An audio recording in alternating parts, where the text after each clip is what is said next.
নমস্কার বন্ধুরা, good morning. কাল একটু ব্যস্ততা থাকার জন্য কোনো ভিডিও ছাড়া হয়নি। সেই ব্যস্ততার কারণটাও আপনাদের সাথে আজকে শেয়ার করছি। সেটা হচ্ছে, আমি এক ডাক্তারবাবুর কাছ থেকে একটা বিশেষ বিষয়ের ট্রেনিং নিতে গেছিলাম।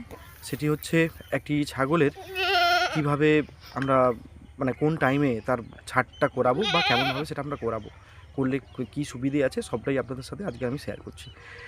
সেটা হচ্ছে মোটামুটি 21 দিন থেকে 1 মাসের ভেতরে আপনারা ছাগলটিকে ছাট করিয়ে নিতে পারেন। আর এতে বাচ্চার গ্রোথ অনেকটা বেশি ভালো হয়।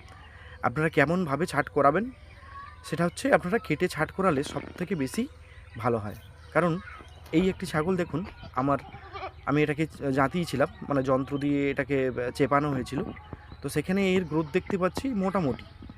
কিন্তু ডাক্তারবাবুর সাথে কালকে যেখানে বেরিয়েছিলাম, তাদের 6 মাসের 7 মাসের ছাগল যেগুলো দেখলাম, তাদের গ্রোথটা অনেকটাই বেশি ভালো। তো আমি আমার এই ছাগলটি আছে, আরও একটি আছে, সেটাকে আমি নিজের হাতে করব জাতি।